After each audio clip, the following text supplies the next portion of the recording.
Hello, hello, beautiful people. Hey guys, yes, I'm back. How you guys doing? No. Welcome to the SideLine Speaks with myself, Britne Jones, alongside Jason Collins and Kevin Walker, right here on Never Had It So Good Sports Media Network. What's going on, K Walker and Jay? All's well, all's well. Looking forward to another great one. Welcome back, Brett. Welcome back. Yeah, everything's good. We got some good stuff to get into tonight. Glad to have you back, Britt. K Walk and I tried to hold it down last week, but it wasn't the same without you, Britt. Oh, I appreciate it. It better not be the same. I'm just kidding. I agree and disagree at the same time. I got to get my Joel and Embiid rant in there without That is interruption. true. That is true. Oh Lord, here we go. Well, I'm glad I wasn't there to hear anything because I ain't feel like hearing that one. Um, uh, then you ran about the Heat though. Now I'm confused. I talked about Joel as well. A little, Oh, okay. All not right, the all right. rant, but it was in the show. It was in the show. It was in the show. All right. Well, I'll let that Yeah. one go. I'll let that one go. By the way, I was just sitting here thinking before we started getting into it, I think I would have been a great music producer in like the 70s. I mean, you hear our intro, it kind of sounds like something from the 70s. I'm not gonna lie. They'll, Like it could have they'll been bought up the platform shoes. right. Could have been some original gangster type theme music or something. All right, Let's guys, do you it. ready to talk some sports? Let's do it. Let's do it. Let's get into it. All right, guys. I know it's the NBA Finals. We are headed into Game 3, but before we talk about the NBA Finals, I want to get into a recent NBA head coach hire, and that is Monty Williams to the Detroit Pistons. Williams received a 6-year, $78.5 million contract from the Pistons. The contract could reach up to $100 million with incentives, making him the highest paid head coach in NBA history. Now, before we get into the contract in particular, I do want to know, do you think this is a good pickup for Detroit? Jay, I'm going to come to you first. Yeah, I do think it's a good pickup for Detroit. I think he's the best, or obviously one of the best coaches that was still available. And I think he's a really good coach too. So I definitely think it's a good pickup for Detroit. That's a really young basketball team. I feel like Monty's the right guy that can come in and lead those young guys. You can tell they're committed to him based off the way that they did the contract. So they're not expecting him to come in and win right away. He's going to have some time to kind of build that team and build that franchise. So I do think he's the right guy for the job, but it's going to be a difficult job because, they haven't won in a long time. So he's definitely got his work cut out for him. Yeah, that they haven't won, I believe, since Larry Brown was there with Rick Hamilton. I Yeah. can't remember what year that was. That was such a Yeah, long that might time have been ago. like '01 or something like that. It's a I long think it No, was I time on think one. ago. So no, two that or had to one be somewhere in there. he was with Yeah. the Sixers 01, remember?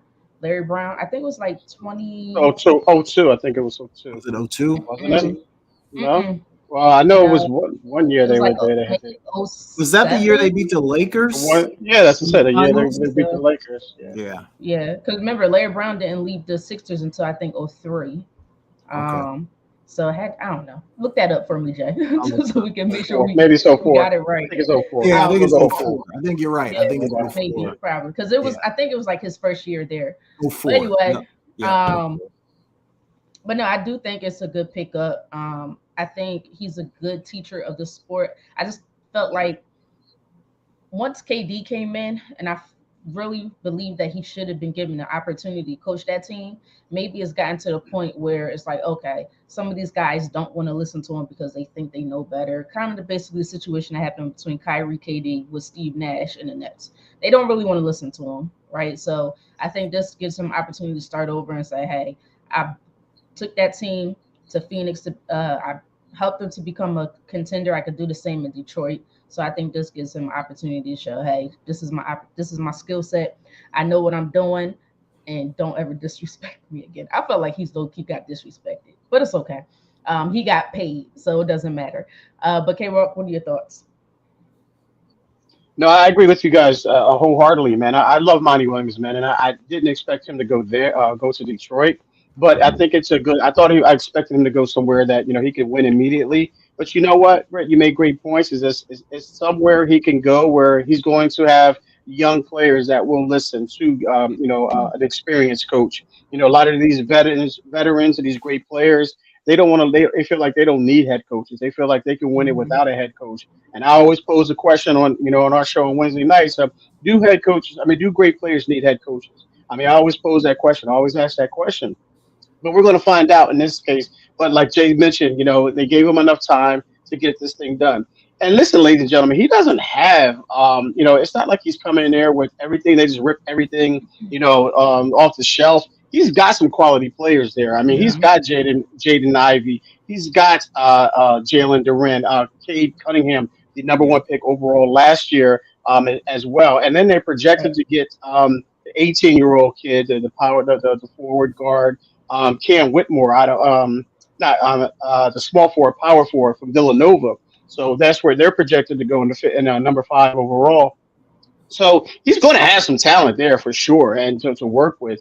So I like it, and believe it or not, even though Detroit's record wasn't it was what it was, they were still competitive. I watched them on a few games, especially against the Miami Heat. They were very competitive. They remind me of the Detroit Lions, ironically enough. They remind me of the Detroit Lions. They didn't have all of the talent or all the pieces, but they came out and played very well. So I look for big things from Monty Williams to do big things with this, and I think he reaches his goal. He'll get them to the playoffs. I don't know how far he can get it from there, but I definitely think he'll get them in the playoffs for sure. Yeah, I agree with you. Got a lot of good, young, talented pieces, and that's what you need. And they'll be willing to listen to him. He's an experienced head Yeah, coach, and they'll be like, okay, coach, what we got to do to get better. And they seem like they're hungry. They're young, but they're hungry, and that's why you see them play so hard throughout the course of the season. Only won a handful of games, but it's a good young team. Um, Now we got to get to the contract, guys. I really need to know your thoughts on the contract. Remember, he is the highest paid head coach in NBA history as of right now. Do you agree with that? Okay, welcome. I'm gonna come with you to you first. yeah. I mean, do I agree with this for right? Yeah. Wow. I mean, that's a tough question. Should he be the highest paid? Well, what I always say about the contracts and being the highest paid player, in this case, the highest paid coach, is it's not about the NBA. It's about the team that we're talking about. The Detroit Pistons feel as though he's worth this amount of money to them, Mhm. not to the NBA, but to them. So yeah, I'm going to say yeah, he is worth this money. If they feel like he can come in here, and we see the 6-year deal, so that means they have some confidence in him, and they gave him the highest paid contract, and also incentives that get him over 100 million. So yeah, what he did in Phoenix, and what he did and also in New Orleans as well, is that he progressed. I mean, he progressed as a head coach. So I think the sky's the limit for him. He's only getting higher there, man. So yeah, I think yeah, it's warranted. It's warranted because the Detroit Pistons feel like he's worth it. So I'm not talking about the NBA. I'm talking about the Detroit Pistons feel like he's worth his money. So yes, he's worth his contract. At first I wasn't too sure, but I know how smart he is as a head coach. And this is a tough challenge. And I believe at first he didn't even want to go there, if I can recall. He did not want to go there. This is a very convincing contract, so I think I would agree to go there as well. But I think if anybody, like you said, Kiro, if anybody deserves it, he definitely deserves it. And then other guys who potentially deserve more, they'll eventually get more. So most likely they're going to end up getting more because of the rings or because of they got their team to the conference finals so many times, so they'll get there. So I think like I agree with K Walk on this one. What Coach Williams absolutely deserves it. But Jay, what are your thoughts? Yeah, I mean, I guess I kind of agree with K Walk and you as well. Like, I mean, he's that valuable to Detroit. Like, do I think Monty Williams is the best coach in the NBA? No. But he's a very good coach. And obviously if Detroit wants to pay him that money, that's certainly up to them. But the other thing about contracts is so much of it is just about timing, like he was next and the money Mhm. just keeps getting bigger. And I think that next coach that is out there that's a quality coach could make a splash and get more money. So, I mean, obviously Detroit really wanted this guy. Part of it is timing, and part of it is that he just feels like the right fit to be the guy to lead a young team into their future. So I think all those things sort of combined just really created a perfect storm for Monty Williams to cash in. Yeah, absolutely. I might be freezing a little bit, guys. I don't know if you guys can tell or not. So if I go in and out, um, Jay can So up the far, speaker you're for me. good. So You're far, good. you're You're good. good. uh, um, but now that we got through Monty Williams, and congratulations to you, coach. You deserve it. Well deserved. Now take that team as far as you possibly can, of course. Like you said, a lot of good young talented over there. We got to get to the NBA finals. The NBA finals, they're heading into game three tomorrow, which is in Miami, with the series being tied 1-1 between the Nuggets and the Heat. Who do you think will win game three? Jay, I'm coming to you first. Look, Britt, after game one, I would have thought for sure. Like I was convinced Denver was going to win Mhm. the series. I wasn't really sure even how close it was going to be. No one had really showed an answer for the Jokic and Jamal Murray pick and roll. And I was just like, I don't know. I think Miami's just overmatched. But then after watching game two, and to me, this really comes down to how much coaching really matters. I thought Eric Spoelstra like just did an outstanding job, like having a defensive plan to really slow down Denver's attack. Offensively, created a ton of wide open looks. He did that in game one as well. And Denver just seemed lost and confused sometimes in their defensive sets. So now I just really don't know. Like I really don't know. I think like on paper, it looks like Denver's the better team. It looks like they have the deeper roster, but there's something about Miami in the way that they approach the game, the outstanding coaching that they get, and then they just have this confidence, no quit attitude where they think, you know what, we can win this thing. So Mhm. game three, I actually think Miami's going to win game three. I think they stole home court, and I don't think they're going to give it back tomorrow night. So I think Miami's going to find a way to win game three. Mhm. Okay, well, Yeah, I mean, I'm a Heat fan, so a lot of the stuff I'm going to say is going to be biased. So, yeah, I mean, I kind of disagree with you, Jay, as far as the first game goes, because Miami did have a lot of those same looks that they had Yeah. in game two. The only difference was they didn't hit them. They weren't hitting those first those shots in game one, and they only won by 11, meaning Denver. They only won by 11. And when you have Screws has no points, Caleb Love, Caleb Martin only has three. And then Duncan, I think Duncan. I don't even think Duncan scored in that first game or whatever he had. It was in single digits. But you saw the difference in the game. Yeah, you can look at it in the as far as the adjustment that Spolz made against Joker and eliminating the supporting cast, if you will.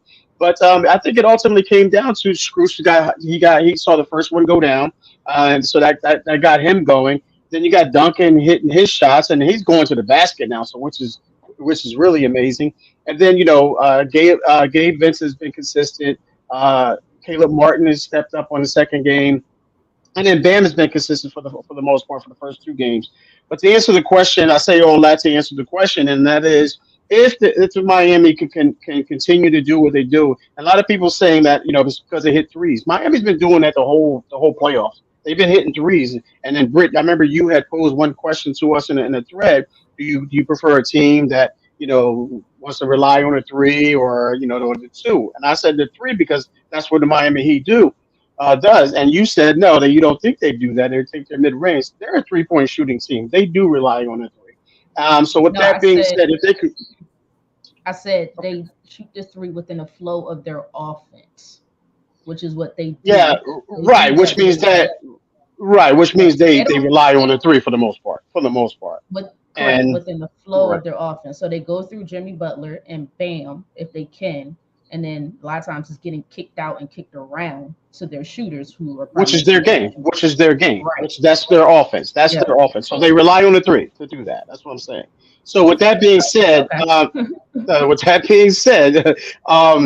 that being said, if they can continue to do that, and they can turn Joker into a scorer, and just let Joker just be Joker, and let Jamal Murray be Jamal Murray, and just eliminate the guys around them, then yes, they'll have a great chance. Will they do it?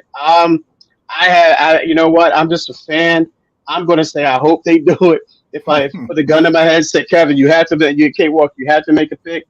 I'll say, yeah, they're at home. They're riding high. They've been doing it all season, all postseason. So I'll say yeah, the Miami Heat uh will win game three. I don't like this. I don't like to predict that, And but K Walk, the only reason I brought up game one is because you're right. Miami had a lot of open looks and missed a Mhm. lot of them. But Yeah. Denver shot the ball really poorly in game one as well from distance. Like, Hmm. Joker and Murray played good, but those other guys didn't shoot. I think they shot a pretty low percentage in game one as well. So it just felt like to me, man, if Denver plays their A game, I don't know how Miami's going to win, but I feel differently now, man, because Miami they just have a no fight, like no quit. They're going to fight to Yeah. the end. So I don't know, man. It's interesting. I can't call it. I don't really know, but I like Miami in game three. All right. Yeah. No, and I'm gonna correct there. So what I posed was, do you want an offense to shoot all threes, or do you want an offense to shoot primary within the flow of their offense? So mid range, there might be a mid range star, could be a mid range guy, but the threes come within the flow of their offense. So that's what the question was. But anyway, who do I think will win game three? To me, it depends on who brings their A game. That's what I say. And prior to the last game, I said the one way to beat the Nuggets is if you make Joker the scorer. You eliminate everybody else, you make Joker the scorer. And that's exactly what Miami did in game two. Because every time I notice when Joker becomes, I said it right, yeah, yeah.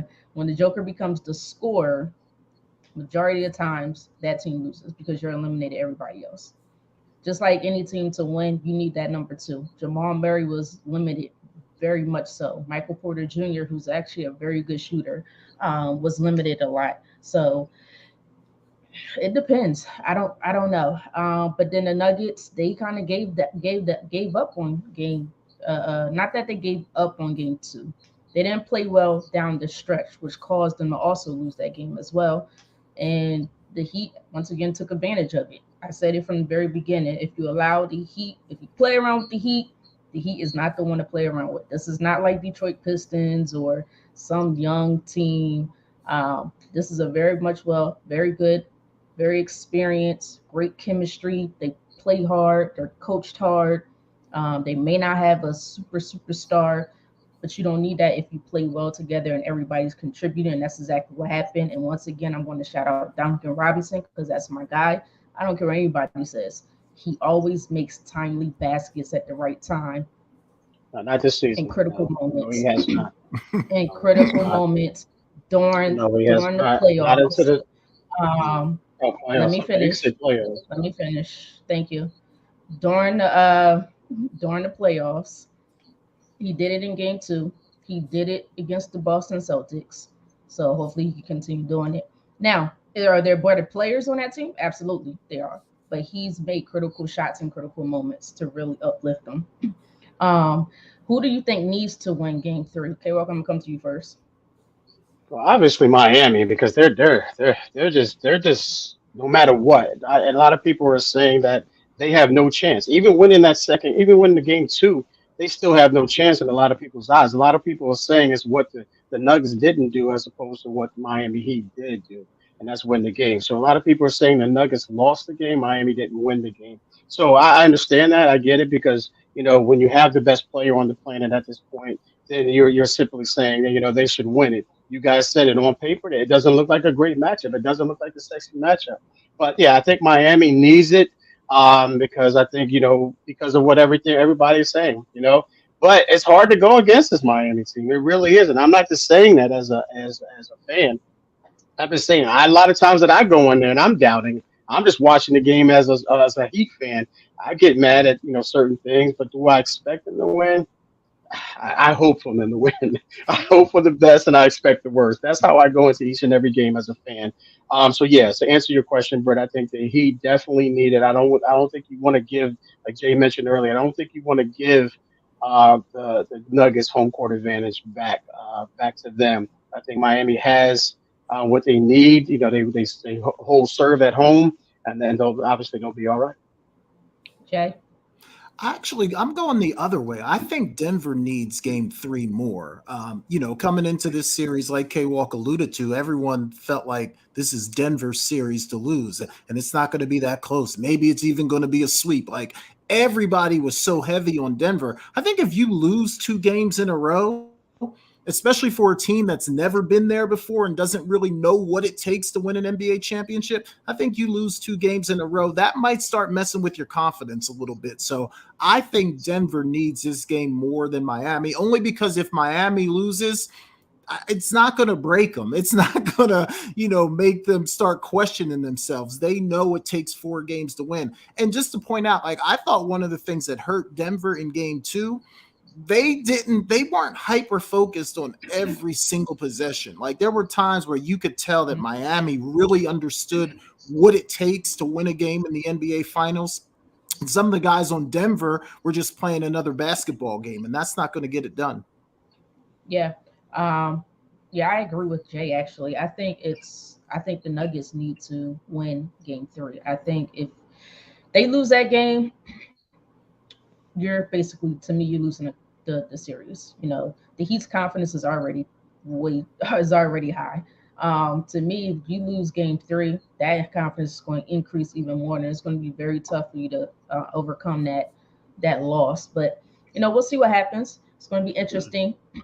But game 3, guys, is tomorrow. I believe it's at 8:30, and I believe it might be on ABC. I believe in Miami. I think it's on ABC. Yeah. It is. They're not playing it on ESPN, but if you put it on ABC, most people who have cable have ABC. All right, guys. So let's move on. I have a couple things that I want to do, but since we already head into break in a few minutes, I want to talk about Scottie Pippen in this situation. So I'm gonna abbreviate it a little bit. If you guys want to read exactly or listen to exactly what he said a lot. You could go check him out, or go read about it. You can find it on Google. So Scottie Pippen basically said about Michael Jordan that he was a horrible teammate prior to Scottie Pippen getting to the Bulls. I'm sorry, a horrible player prior to Scottie Pippen getting to the Bulls. And when Scottie Pippen was on the Bulls, he was a horrible teammate. He feels that MJ is great or was great, but MJ gets a little bit too glorified, why Pippen and his teammates don't get enough credit. What are your thoughts on this situation? Jay, I'm gonna come to you first. Okay, so first of all, like the horrible teammate thing, like if that's an opinion thing, right? Like if you felt like Jordan was too hard on you or too hard on the other guys and wasn't a good teammate, fine.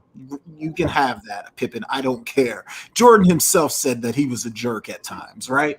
But there is no metric. I don't care how you measure it. I don't care what you look at. There is no way that you can say Michael Jordan was a horrible player before Scottie Pippen got there. There's just no metric you can use to come to that conclusion. So to me, I think there's a lot of other things involved in there. I don't even think Scottie Pippen really believes that. So I feel like that's probably one of the more ridiculous things I've heard anybody say in my life.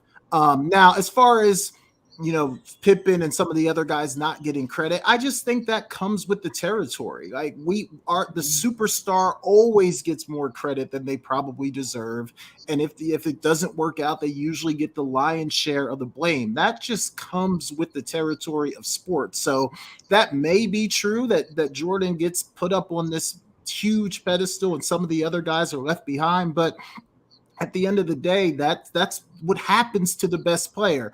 And I mean, I don't know. Like I've watched all those Bulls games in the 80s and 90s, and I kind of remember it as Jordan being the man. Like I know Scottie was a really good player. He helped the team. He made plays, but he wasn't the guy hitting the game winners. I'm sorry. So look, Scott, I know Scottie's got a lot going on right now, and maybe some of it is he's in his feelings, but I just don't think there's any way you could, with a straight face, say, "Oh, Michael Jordan was a horrible player before I got there." It just doesn't make sense to me. So he basically also stated that he thinks LeBron may be an overall better player than a Michael Jordan, potentially, because of his all-around game. He said MJ is a great scorer, played great defense, but LeBron has the all-around game that he appreciates more. K-Rock, what are your thoughts about the situation? Yeah, let's stop sugarcoating this nonsense, man, because we all know what it's about, man. We all know what this is about. It's about Marcus Jordan messing with Scottie Pippen's ex-wife. We all know that. I'm not sugarcoating this. Come on, Scotty. Come on, Pitt, man. You my dude, man. You my dude. But come on, he was a horrible teammate. You know what? I'll give you that argument. I'll give you that argument because, like Jay alluded to, he's come out and said, "Yeah, I was a jerk. Yeah, I could have went overboard." But to call him a horrible player before he got there, come on, man, that just doesn't make any sense. I mean, Jordan was hitting game-winning shots before you got there. He was leading the Bills to the playoffs before you got there. We get it, bro. We get that you're hurt, man. But stop it with the nonsense, man. Stop it. I don't believe any of this, man. And I'm an MJ guy, but I'm a Pip guy too. I have you on my all-time starting team. I have you in my top 10 right now, bro. So there's no disrespect to you. But stop it. You can't go from one moment saying that Jordan was the GOAT, then all of a sudden he went to a horrible player, man. I mean, good gracious, bro. We get it, man. I mean, at least I get it. I'm not speaking for anyone else, but I get why you're coming. I don't even want to address this, man, because it's nonsense. This Pip is a hurt brother. His ego is hurt, and we know why. So let's stop sugarcoating this. So no, I don't buy any of that, Scotty. Scotty doesn't even buy it. He's just hurt. That's all. Bottom line. Yeah, Bottom line. I don't. I've seen Scottie Pippen's interviews in the past, and he seemed to be okay with Michael Jordan in the past. But like you said, maybe it was the situation. The young man once called him uncle, probably. Once called his ex-wife auntie, and now there's another situation. Now, now his nephew is playing Calling mommy stepdaddy daddy. to his kids. Mommy daddy. You might not like that very well. You know what? I can say, look, was Michael Jordan a horrible player? No, absolutely not. We know that. Now, is it a possibility that maybe he wasn't quite the player that he was that won that 6 rings? Maybe we can say that, because you have to change your game a little bit for the betterment of the team.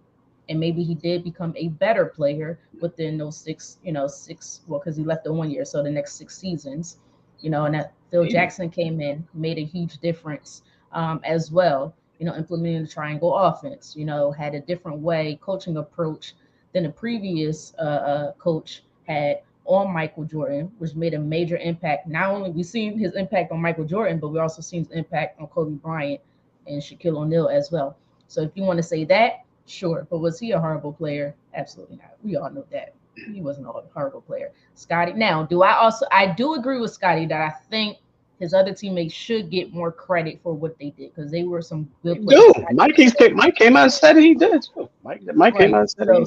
Scotty is an incredible player.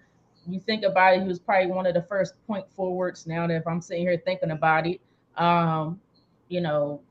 Dennis Rodman, incredible player. I could go on and on and on. I can't even think of nobody else right at this moment. But we all are familiar with both these teams. So, but MJ was the guy. Like he's the guy. Point blank and period. Anybody else want to get anything off their chest? No, I feel like we hit that one from A to Z. I don't know what else I could say about that one. Look, Scotty, Marcus is young.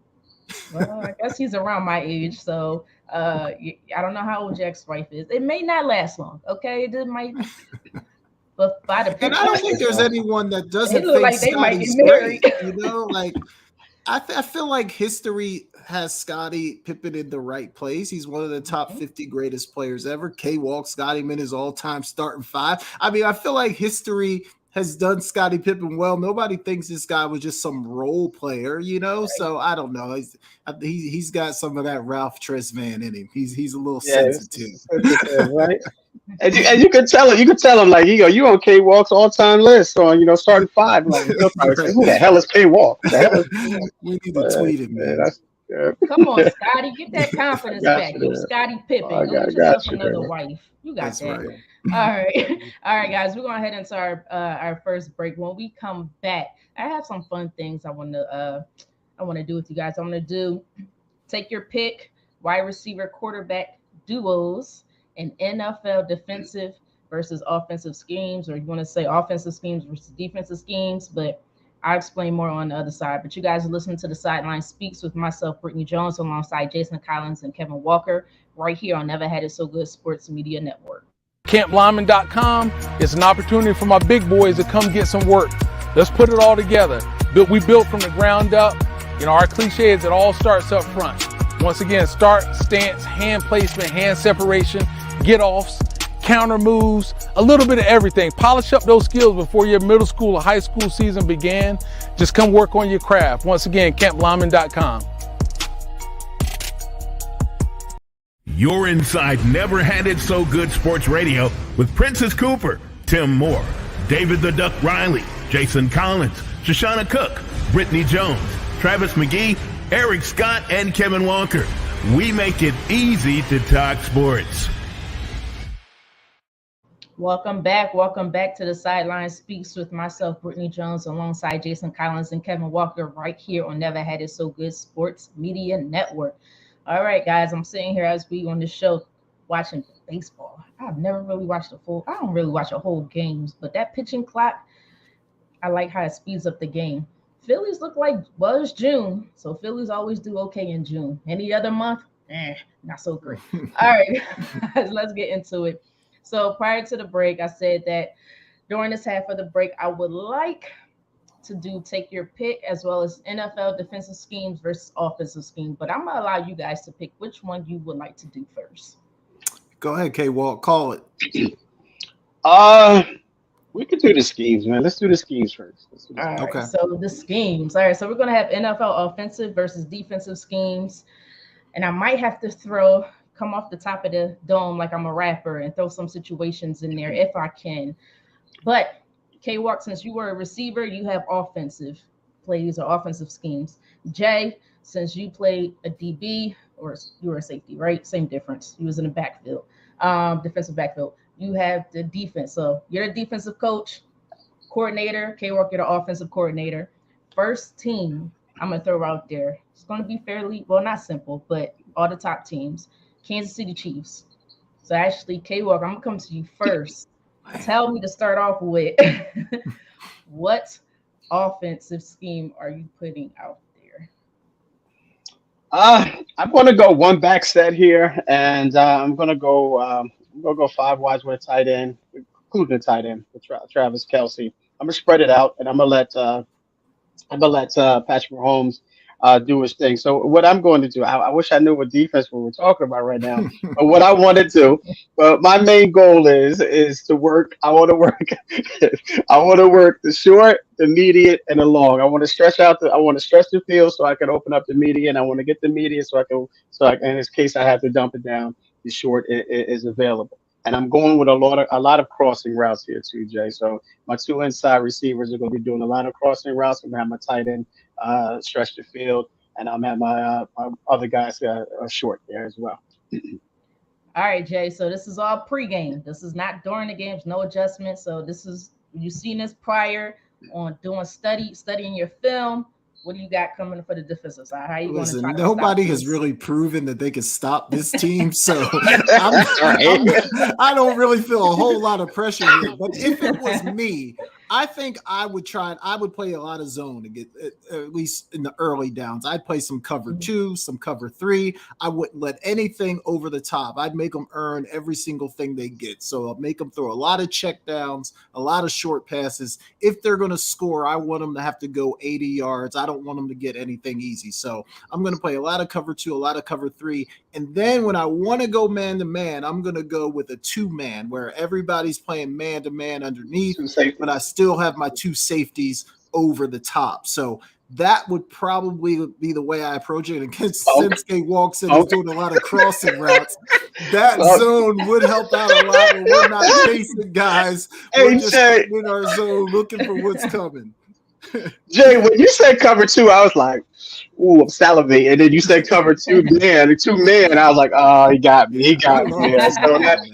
So good stuff. I like that. All right, guys. So next one. So y'all did perfect for the first one. You got exactly what I needed. Next one, I might throw in an actual situation.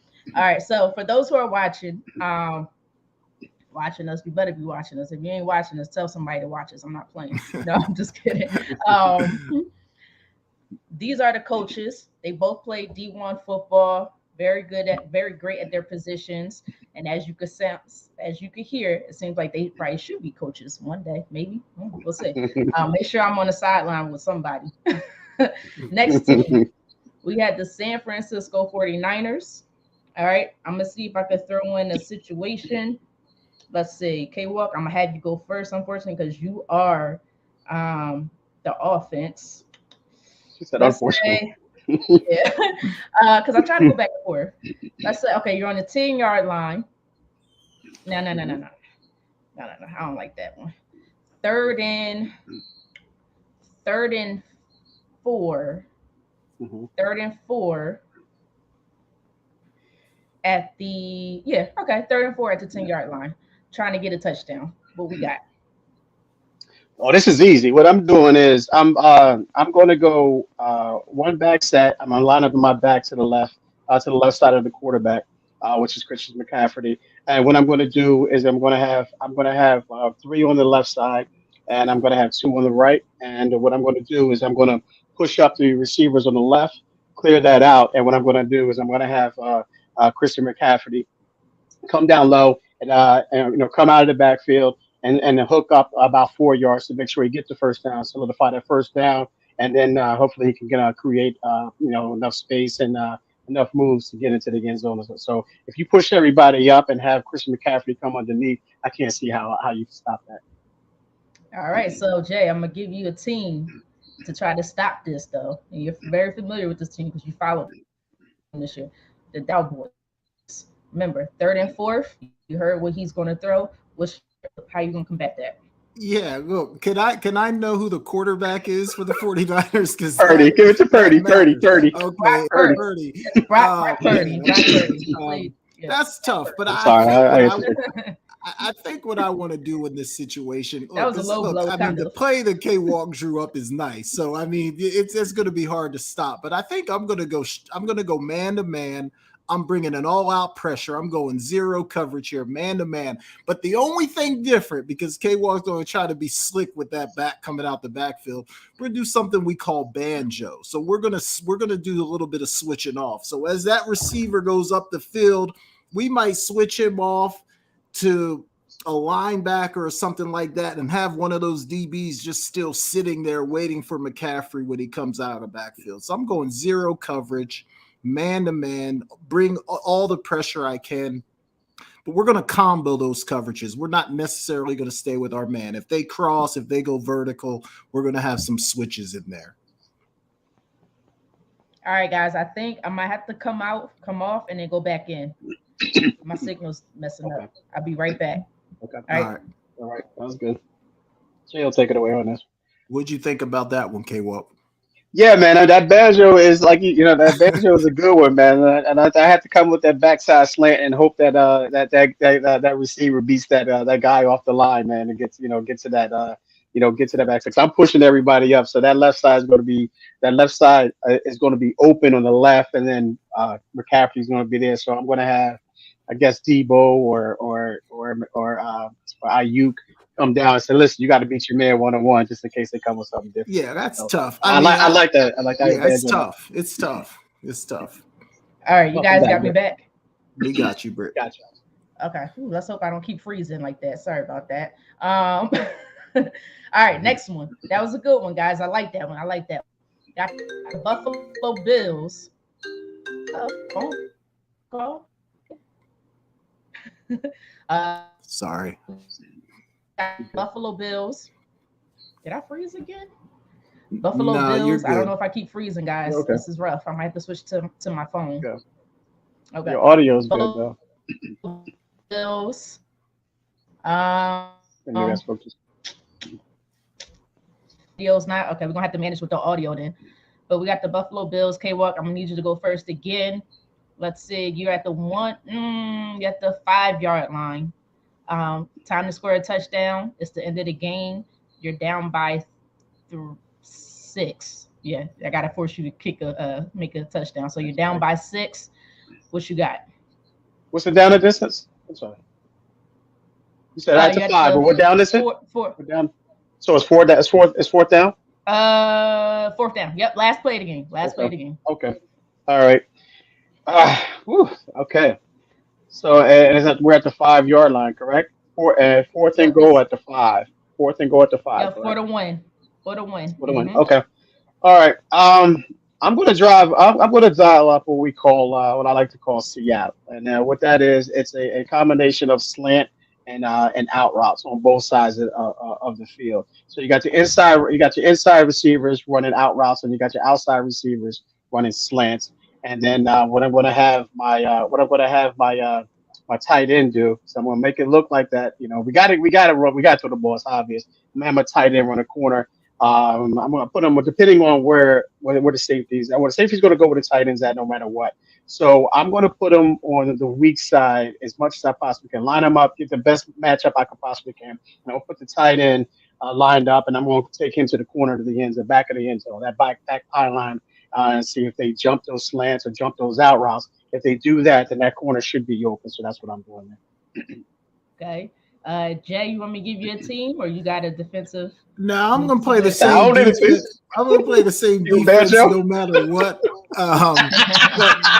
But down here, I like to bring pressure. So again, I'm gonna bring pressure. I'm gonna play man to man, and that route that K Walk just talked about, you see people do it all the time, and it works all the time. And I'm always sitting at home saying, why don't they switch that? Like, you know, the slant's coming, you know the out's coming. How come they don't just switch that? Because that's how we used to play it all the time. So we're going to play straight man. We're going to bring pressure, but we're going to switch on that out slant combination. Our guys are going to be ready to switch that. All right, watch that corner in the back, that back pylon, don't you? Yeah, he might be the guy that comes over. All right, one more, guys. One more, then we'll move on. I guess I'll do the Philadelphia Eagles. All right, K-Walk. So you got offense, Jalen Hurts. AJ Brown is ripping it apart. Let's see. So Jalen decides, well, I can't really tell you. No, I'm not going to give you the play. I'm sorry. I can't do that. Wait a minute. You got to tell me what to do. Okay. All right. Great offensive line. AJ got, I don't know. He's just having a great dominant game. Jalen's playing great. What's the situation? Oh, man. What's the situation? All right. You have the 50 yard. 15. All right, yeah. You know what? Thank you. With third and 15. Let's make it a little tough. 3rd and 15. Okay. Jalen, AJ is having a great game. Tell me what you got. And it's third quarter. I'm about to say, wait, I need to know the scenario of the game, like how much timeouts I have, how many timeouts, all that good stuff. Okay, so 3rd and 15. I need to know all that because it might be a 4-down territory. I might go for it on 4th down. So 3rd and 15, man. You know what I'm going to do here, man? I'm going to put Devontae Smith, and I'm going to put AJ Brown on the same side. And what I'm going to do, 3rd and 15. Wow, that's big. Let me think about this one, man. Still got Dallas Goedert in there. Yeah, so because generally you don't have a play designed for a 1st down on 3rd and 15, especially in the third quarter. So you know what I'll do, because Jalen Brown, he's a beast at catching the ball, and he's great at yards after the catch. So what I'll do, AJ Brown. That's it. What do I say? You said Jalen. It's okay. I got you. AJ Brown. I'm sorry, my bad. Did I say Jalen? I'm sorry. Maybe I was thinking of Jalen Hurts, and I was kind of combining them. Anyway, I'm going to go here. You know what I'm going to do? I'm going to go with a in route, a 15-yard in route to AJ Brown. Okay, on the outside, and I'm going to have Devontae Smith on the other side, and I'm going to have him run a post to clear that post out. So if Jay wants to go to his 2-man, you know, that'll take the 2 safeties out of there. So he's going to split those 2 safeties to get those safeties out of there. And I want to match up 1-on-1 with AJ Brown in any safety or any corner, 15 yards down to come inside. And just, you know, hopefully Jalen Hurts hits him in stride, and he's just the guy. He catches the ball and he becomes that yak guy that he's known to be. So I'm going there. I'm going again on the right side. I'm going AJ Brown coming inside, across the middle on the dig route. 15 yards on the backside. I'm sending Devontae Smith on a post to clear that out for him. All right, so Jay, I'm gonna make this very interesting before you answer that question. This team has a great front seven, dominating front seven. That's good. Cornerbacks, they're developing. They're becoming more and more talented. Okay. Young, talented safety core, and although he moved on, a great defensive coordinator. I'm gonna give you the 49ers. How you gonna stop it? Okay. Normally on 3rd and 15, I'm coming after. Like, I'm bringing pressure, but I don't need my guys playing man and Jalen Hurts to run for 15 yards. So I'm not going to do that in this situation. I'm going to play a zone. I'm going to play cover 3 here. That's going to take care of K-Walk's post over the middle. And then in a cover 3, I've also got plenty of guys hanging out in the middle to cover that in route that A.J. Brown's going to run. I might bring my will linebacker off the edge just to bring a little bit of pressure, but I need my guys playing zone, so if Hurts decides to run, we have eyes on him. So I think I'm going to play a basic cover 3 here, maybe bring the will off the outside edge. So and keep in mind, my inside guys are running wheel routes, Jay. My inside guys are running wheel routes to get those corners out of there because they got to be deep as the deepest man, so I'm getting them out of there to open that up. Yeah, see, that's tough. If those inside guys run wheels, that makes it tough. That makes it tough. So wait, K-Walk, who's the will linebacker for the Niners? The will linebacker would be Dre Kittle. I mean, not Dre. Dre Greenlaw. So you will be bringing Greenlaw in for the pressure. And I'm counting on that great front 4 to get there. Like you don't have a whole lot of time to throw, 3rd and 15, you know. Right. And Dre might not even be there. They probably go nickel in that situation because it's a passing down any 15 yards. They probably go nickel there. Well, I don't know what Jay said. I don't know what Jay would do. I don't know. Well, it sounds like to me we need to have intramural a flag football team, and we need you guys coaching that. All right. So we're gonna have to set that up. Maybe we should. We gotta set that up with Cinnamon. Yeah. All right, guys, let's move on. I want to get to take your pick. Quarterback, wide receiver duos, and before we do that, I do want to shout out BG, DN, LSD. He mentioned things about the Scottie Pippen, Michael Jordan thing. He said Scottie is on crack. I don't know if it's crack, but he definitely on something. It's something that he's on. But all right, Molly, it's that new stuff. That's Molly. Let's call it Molly. Right. Take your pick. Quarterback, wide receiver duos. Let's start with the first one. We have Kirk Cousins and Justin Jefferson versus a decent quarterback. Well, in my opinion, a good quarterback versus with a great receiver versus Josh Allen and Stephon Diggs. A great quarterback versus a great receiver. Who you got? Oh, and mind you, this is Sunday at 1 p.m. I threw this on purpose. Threw this in on purpose because I don't want to hear Monday Night Football. Kirk Cousins doesn't play well. All right, so they both on their A game. Jay, go ahead. I'm sorry. Man, this is tough. I mean, I feel like common sense says to go with Josh Allen and Diggs, but I'm going the other way here. I'm going with Kirk Cousins and Jefferson, only because I think Jefferson is that good. Like, I know Diggs is a great receiver as well, but I really feel like Jefferson is a cut above him.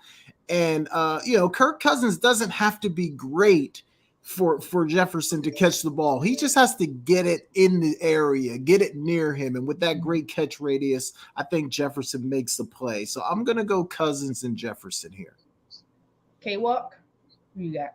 Yeah, I agree with Jay. I actually was going to go with that too, because of the fact of the matter is the way Josh Allen has been playing the last year. I think he's probably looking to run more than he is to get the ball to Stephon Diggs. But I like Kirk Cousins and Justin Jefferson. I love their chemistry, and I love how Kirk Cousins trusts Justin Jefferson. And Justin Jefferson has shown that he can make any outstanding catch. I don't care what position he is. I don't care who's draped over him. I don't care what route it is, what situation it is. I'm going with Jay here, and I'm going to take Kirk Cousins and Justin Jefferson for sure.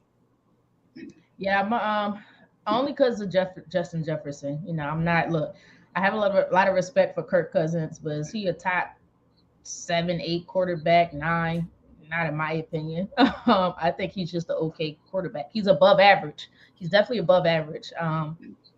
You know, but like K Walk made a valid point. Josh Allen's been looking to run a little bit too much, so we don't even know if he'll make the right decision to throw to even a wide open Stephon Diggs. So we're not even sure. So because of that, I have to go with Kirk Cousins and Justin Jefferson. As we know, Justin Jefferson is just great. He's just fantastic.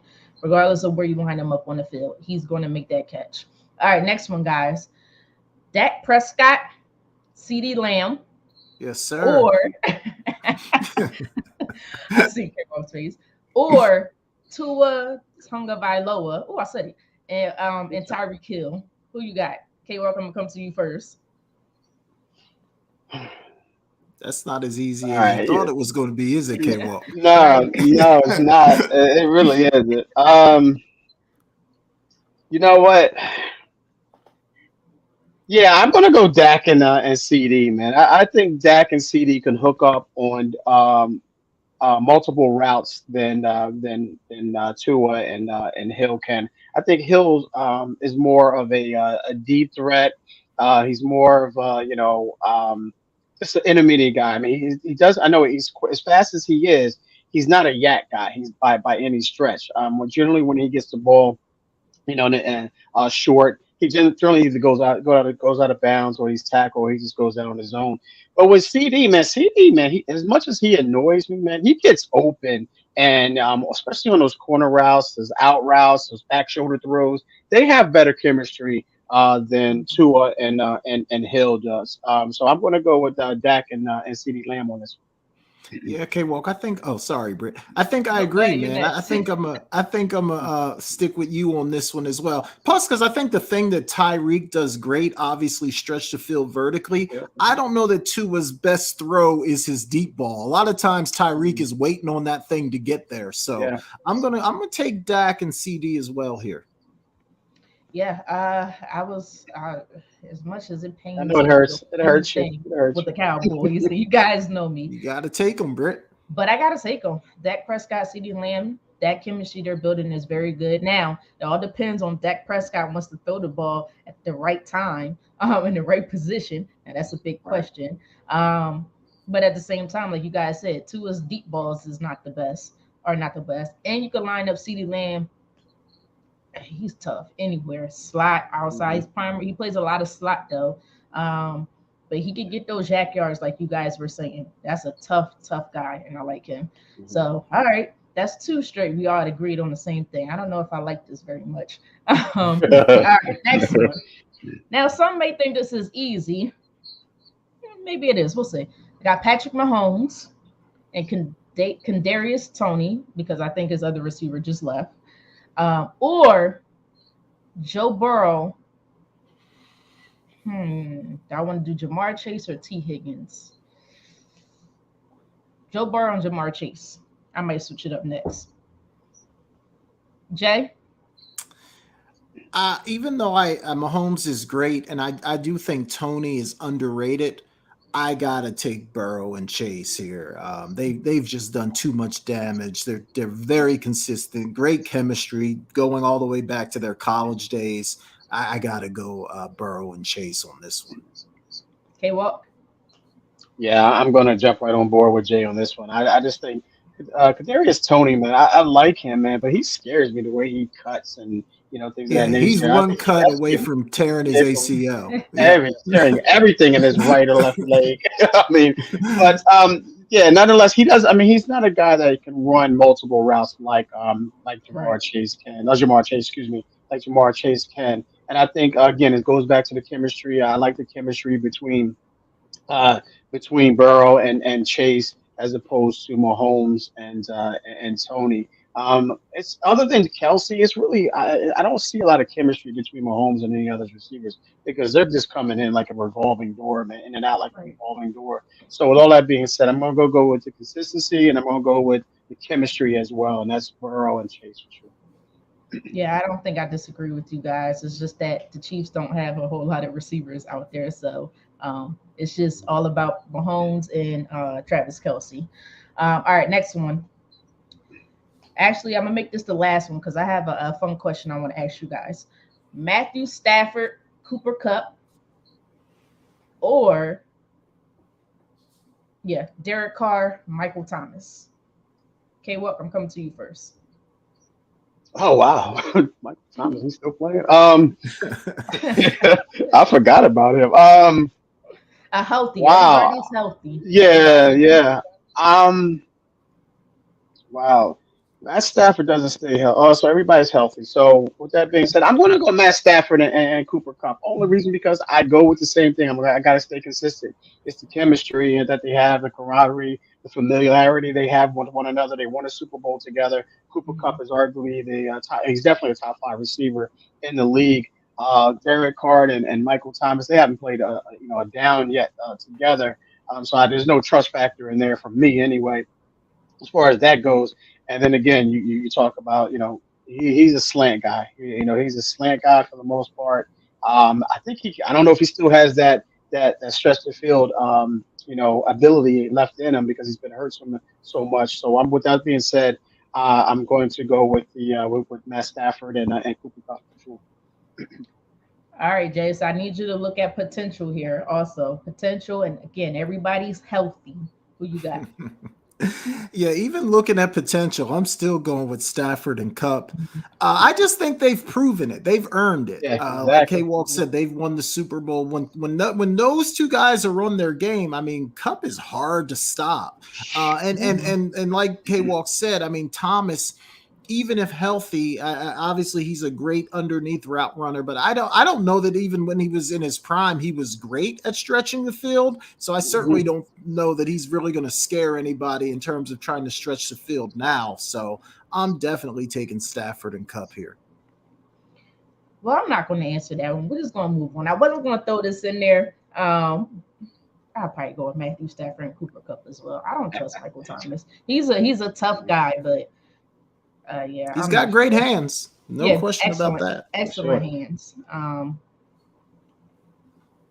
Last one: Jalen Hurts, AJ Brown, or Here it comes, ladies and gentlemen. I Wait for it. I might not like this response myself, coming Wait from for you, it. or Justin Herbert, Wait Mike for it. Williams. What you guys want to put the Cowboys Okay. in there? Yeah, I I'll thought put you were Justin going to go Herbert, Niners. Mike I thought you were Williams. going to go Niners there. No, no, no, no. Jay, Who's you go first? first. I'm gonna take what you say, Hertz and AJ Brown. Yeah, or Yeah, Herbert, Mike Williams. I'm gonna take Hurts and AJ Brown. I just think the way that Jalen Hurts played this past year, I mean, he definitely deserves some credit for that. And AJ Brown is ridiculous. I mean, this guy Mhm. is gigantic. He can run. He's tough over the middle. He can catch the deep ball as well. So I just feel like they just feel like to me that they're further along. So I'm gonna take Hurts and Brown here. I'm gonna go next. I thought about Herbert and Mike Williams, but I just sometimes Herbert to me doesn't make the best throws trying to go through Mike Williams at times. He's such a talented quarterback, and I still think he'll be an elite quarterback within the next so many years. And I'm not being biased, guys, but that chemistry between Jalen Hurts and AJ Brown only in year one, I don't care if they're best friends or not, was just I know the word is ridiculous, but I'm using the word we used to use as kids, redonkulous. It was just redonkulous. Jalen Hurts could throw it up anywhere AJ Brown went to go get it. He basically told Jalen Brown, I will make you look good. Just throw me the football. And that's exactly what he did. So I'm going to also go with Jalen Hurts and AJ Brown as well. Okay, what you got? Hey, Brett, it's okay to be biased. They created the word for a reason. So yeah, it's okay to be biased. No problem with that. But yeah, I'm going to make it unanimous. I'm going to go with you guys, and I'm going to say Jalen Hurts and AJ Brown for everything that I mentioned about AJ Brown earlier in the show when we were doing the schemes. So I'm going to take AJ Brown and Jalen Hurts because I think that Jalen Hurts can trust AJ Brown more than Herbert can trust Williams. I just think that one on one, AJ Brown is a nightmare to guard. You could do the back shoulder. He could box him out if it's short distance. And again, like I said, he's one of the best yak receivers in the game. And ladies and gentlemen, if you don't know me, that's yards after catch. He's top five for sure. I don't know where you have him ranked at, but right now he's top five. So I'm going to go Hurts and Brown for sure. Yeah, and I didn't realize that he was such a good. I think you just said it, a good route runner prior to him coming over from the Titans, because I guess that was such a run heavy offense with Derrick Henry. Over here, he had to run more routes, and I was fairly impressed. Fairly impressed. Yeah, he killed the 49ers a year prior to him going to the Eagles. Mm-hmm. He killed the 49ers. I mean, just one on one. I mean, just him by himself. It was just unbelievable how he gets open and it just makes it happen. And he's still only about 25 years old. Nice. We got lucky on that one. Maybe 26. All right, last one, because I know we got to head to break, and then Jay takes over. I think I might make this a regular thing, guys. And this is the ultimate GOAT. So I have some new GOATs here. So who do you think is the GOAT of all GOATs across these particular sports? So I think I might make this a regular segment, different players from different sports. I have 5 here. So if you need to write them down, let me know. Jay pulled out his marker. I have a pen. They're like a marker. So we got Kobe Bryant, Jerry Rice, Derek Jeter, and yes, I went to hockey as well, Wayne Gretzky. We're all familiar. We probably didn't watch the sport, but we're very familiar with them. And the last one, gotta always throw in the female as well. Represent our women, FloJo, Florence Griffin Joyner. Who do you think is the ultimate GOAT of these particular athletes? Let's see. Jay, I'm gonna come to you first on this one. This is a good one, Britt. This is a really good one. Man, this is tough, but I feel like Rice, you could make the argument that he's the greatest football player to ever play. Certainly, you could make that same argument about Wayne Gretzky. I don't think, as much as I love Kobe, no one has him as the greatest basketball player. No one has Jeter as the greatest baseball player. FloJo, though, she's an interesting one because her records are still standing. Since what was that, 84 or something like that? 4 gold medals. So FloJo is tough. FloJo is a tough one. But I'm gonna go Jerry Rice here. I just think this guy, phenomenal. And one of the things that you always admire, like you can ask any football player, ask any receiver, like there's really no debate. They will tell you Jerry Rice is the greatest receiver to ever play the game. So for that reason, I think I'm gonna go Jerry Rice on this one. But it's tough. It's tough. K-Walk. Yeah, I'm right there with Jay. Those were my 2 finalists there, with Wayne Gretzky in third. Like everything that Jay mentioned, those 2 athletes their records to this day still stand. Jerry multiple. We talked about FloJo, sometime back. She still holds the record for the 100 and the 200. I think that was 88. So was it 88? Yeah, I think it was. But yeah, still, you see, with these athletes today, and how they're so much different and they're built differently than back in the day, and those records still standing says a lot for what they did in their time. I'm again, Britt, biased. I'm going to go Jerry Rice here, man. No disrespect to FloJo, but I love what she did, and her records are still standing. But I just think Jerry Rice is not. I think he's the GOAT receiver of all time. The GOAT receiver. But as far as, and like Jay mentioned earlier, alluded to earlier, that he's arguably in the conversation to be the greatest football player of all time, for sure. So with that being said, I'm going to go with Jerry Lee Rice, aka Nice. I thought about Jerry Rice and how great of a receiver he was. I thought about Derek Jeter with the Yankees, and boy, was he a player with the Yankees. 5 rings.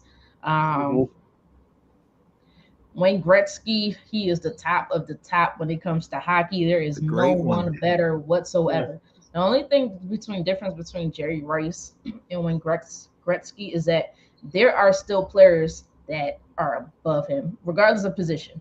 Yeah. So that's the only thing. I know he's considered the greatest wide receiver to ever play the game, but people still put other players above him. Usually it's a quarterback. We all know it's usually a quarterback, and a lot of times it's Joe Montana, right? It's his. Right. He played with him, right? Yeah, that was his quarterback. I started thinking of Steve Young a little bit, and then he won the Super Bowl with Steve Young. So yeah, right. And then Kobe Bryant, we know. I think he's probably one of the greatest Lakers to ever play the game. I don't care what anybody says. I don't care. I put him above a lot of players. But I'm gonna go with FloJo. I gotta go with my girl FloJo. I do. I'll argue with that. I think for me it was between FloJo, Wayne Gretzky, and Jerry Rice as well. I gotta go with FloJo. 4 gold medals, 3 Olympic gold medals, and like you guys said, that 100 and 200 meter record is still standing to this day, and that was over 30 years ago. So we're talking about what, almost 35 years ago. I think it probably is 35 years ago. That's ridiculous. And I think I remember when I think was Shelly Ann Frazier that won recently, and Jamaica was trying to argue FloJo's record, and the Olympic Committee was like, I don't think so. Or the track and field committee said, I don't think so. That record still stands. And for you guys to understand, FloJo was tested more than your average athlete. I know there were rumors out there about the drug thing. Even the people who came out and tested her said, we did all types of stuff on this girl. They discovered nothing. So as far as I'm concerned, she's a clean athlete and she did it right. All right, guys, that was fun. But now we go ahead into break.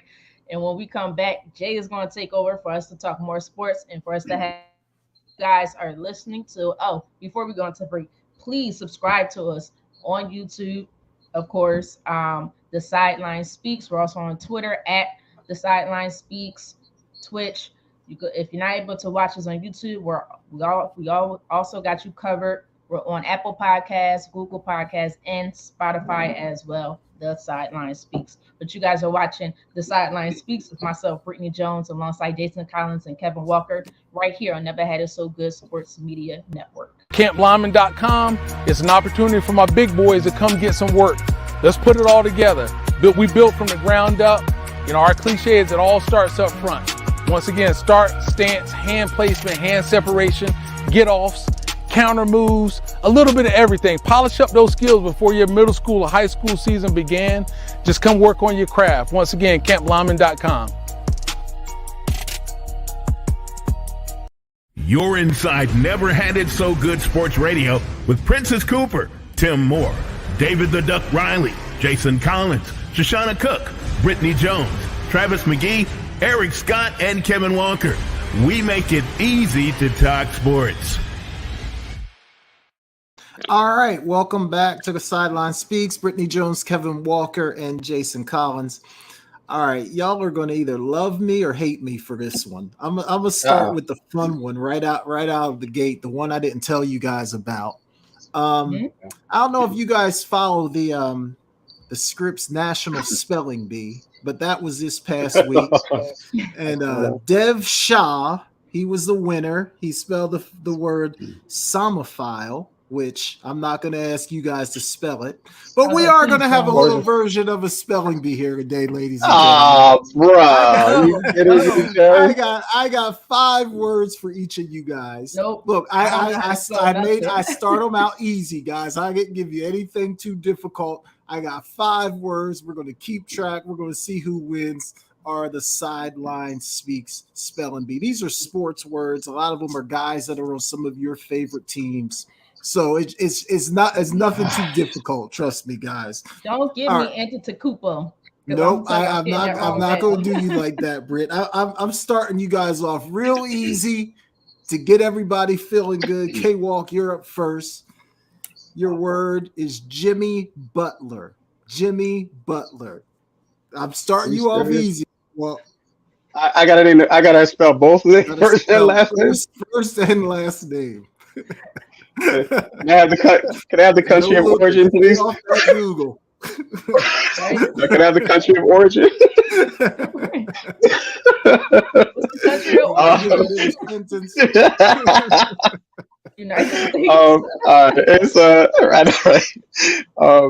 All right, Jay. Come on, man. This is I feel like it's a setup. Jimmy. First name, I don't know how to say this. Butler. That is Jimmy correct. Butler. You got 1 point. You got 1 point. Now, Oh, knowing man. me, the crazy part, K-Walk, I probably would have got Butler wrong by switching the T and the L by mistake. All right, Britt, we're coming to you. An Oh, easy Lord. one for you as well, Britt. This is your guy in Philly, James Harden. James Harden. Is he considered Jimmy as well? No. Okay. JAMES HARDEN. All right, that's correct. 1 point for It's you about as to well, get Britt. real embarrassing. No, I kept the I second know, right? one. I feel it too. I kept the second one easy as well, guys. I'm trying to get your confidence level up. K-Walk, we're going to your 49ers. Your Like Jimmy quarterback, Garoppolo. Brock Purdy. Brock Purdy. Okay. All right. Brock Purdy. BROCKPURDY.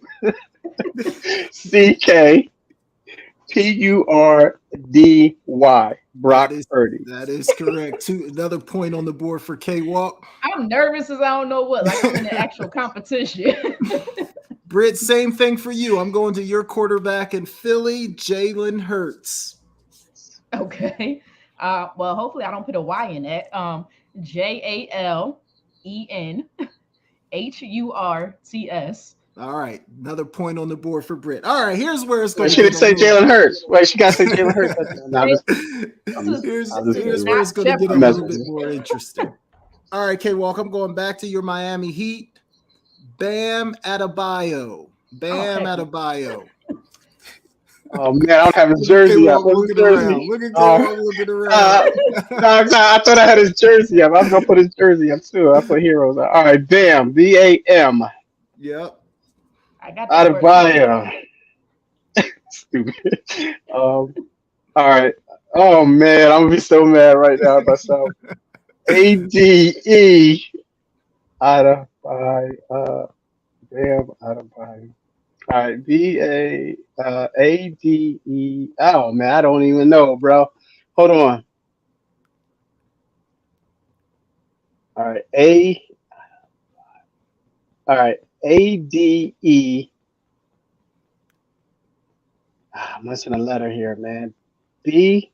What? No, one B. ADEBYEDO.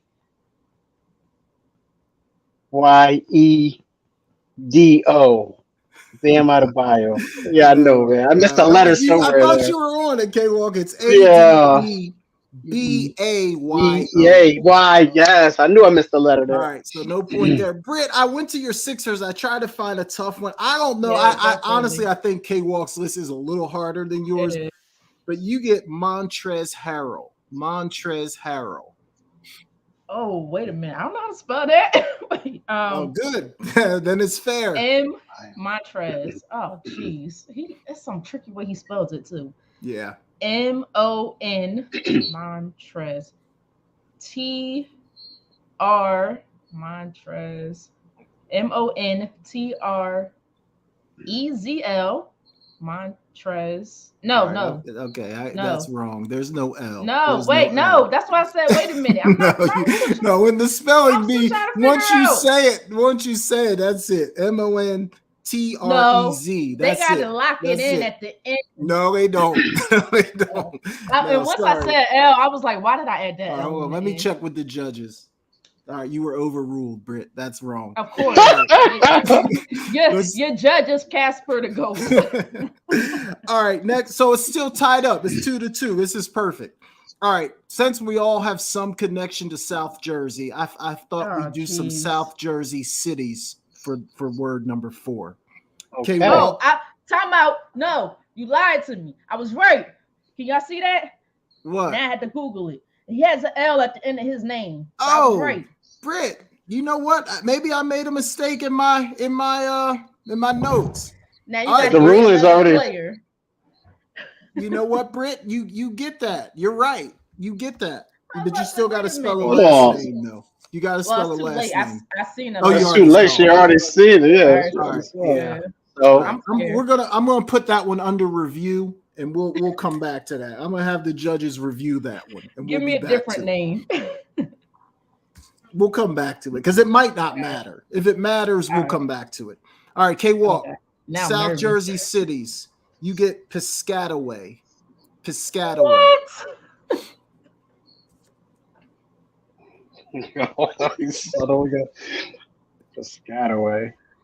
Piscataway. What? I don't know how to spell that crap. I got a different. You think I do? You live in Jersey. You think I do? Piscataway. Piscataway. I'm just going to try to sound it out, even though. Yeah, it actually spelled just like it sounds. Yeah. Nothing too crazy. Oh, no hints. Okay, my bad. All right. The scat. All right. So PA. So I don't know if it's a C or K. All right, I'm gonna stop you right there. I'm gonna stop you right there because it's actually PIS. It's PI, not PA. Yeah, I would have got it wrong too. K-Walk is out on that. Yeah. It's PISCATAWAY. All right, Britt, I'm taking you right to where K-Walk and I laid down a lot of roots. Cinnaminson, Britt. How do you spell cinnaminson? Come on, Jay. Why couldn't you give me that, bro? I forgot how to. I don't even spell cinnamon. How am I supposed to spell cinnaminson? C. Sin. All right, hold on. C-I. Sin. C-I-N. Sin. I don't know if there's. I didn't wear my shirt. I'm gonna wear my shirt tonight too. I give up. I know C-I-N. Sin. Minson.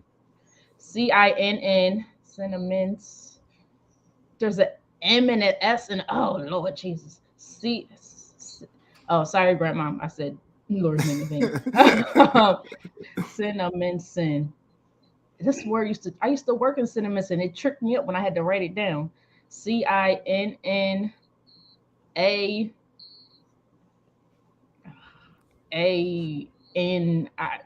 I don't know. CINNANIMSON, something like that. I don't know. You're in the ballpark. It's CINNAMINSON. That used to be one of our cheers. So you know what? I got one for you. Spell Ariel. No, bro, this is my spelling bee. That's all right. Here we go. I tried. Last word, number 5. K-Walk, I went back to your Miami Heat for this one. Head coach, Erik Spoelstra. Erik Spoelstra. That might not be bad. ERIK. Yep. SPOELSTRA. Erik Spoelstra. That is correct, K-Walk. Nice. Spoelstra's tricky, but you nailed that one. All right. Britt, I went to your Eagles for the head coach for this one. Nick Sirianni. Again, I think Spoelstra's probably harder than Sirianni, but that's the best I could come up with. So, Britt, you get Nick Sirianni. Why can't we have head coaches with like regular names? I shouldn't say that. That's not like. Can I get a Jones, a Walker, a Collins, a Williams, a Johnson? All right, Nick, Nick. Yep. And I said N as in Nancy. Make sure I said that clear. Sirianni. Oh Lord. SIRA. Oh wait, is it 2 R's or 2 N's? Whatever. SIRANNI. Close. It's SIRIANNI. I didn't All right, say so that. Okay. K-Walk got 3. Britt, the committee came back and gave you credit for Montrezl Harrell. So you also have 3. So we got to go to my bonus word to break the tie on this one. I got 3 bonus words.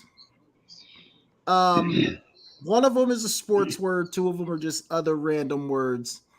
Britt, I'm going to let you spell first here. Say 1, 2, or 3, and that's the word I'm going to give you.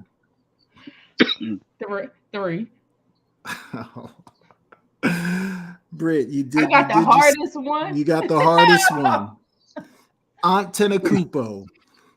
I thought you said that wasn't on there. It was my bonus word. I don't want to show you my whole paper, but you can see it right there. That's my 3rd word right there. You see it. Hey, move your ring finger. Move your ring finger. I don't know if you can see it, but it's there.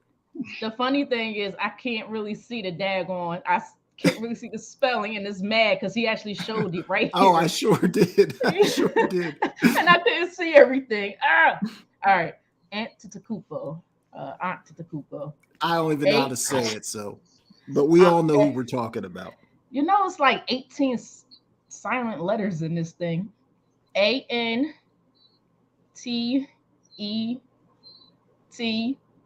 I don't know. ANTET. Mm-hmm. I don't know. UNPO. I don't know. You were on it, UNPTO.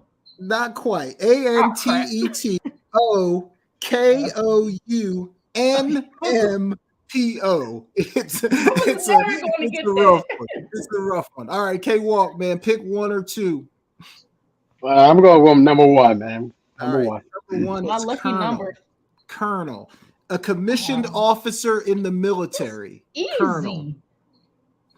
I know Yeah, that for one. you. Colonel.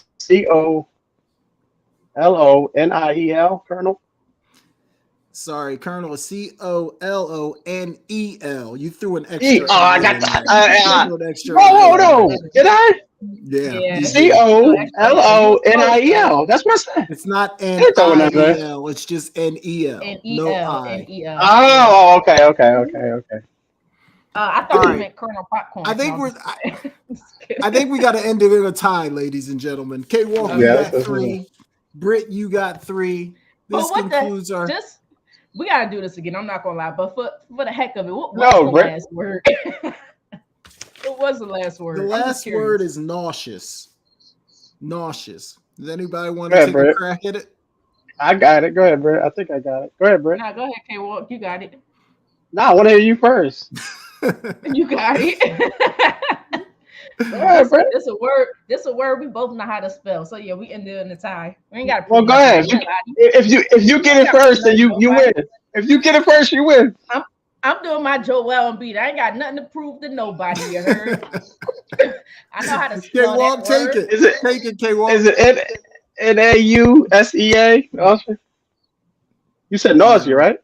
I said What'd you say? Nauseous. Oh, nauseous. Oh, wait. Oh, NAUSIOUS. NAUSEOUS. All right, so we both messed up. All We right. end in a tie, ladies and gentlemen. The first I didn't annual mess up. SideLine Speaks Oh, spelling okay, well, bee. I didn't mess up. I knew how to spell. Stop, Fred. Stop. You bowed out. You bowed out.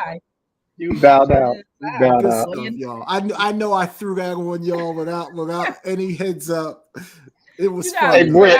It was fun. You got at least allow me to give me time to study the dictionary. Jeez. And ladies and gentlemen, just for the record, a wise man once said, "Never memorize anything that you can look up." So I don't need. If I needed to spell it, I would look that up. And let me just for the record too, I am a bad speller. I am not a good speller at all. So there's definitely no shame in missing any of these words. All right, y'all. Let's jump over to the NBA. We've been talking about all these players tonight. A lot of talk about Jokic and is he the best player in the league? All this kind of stuff.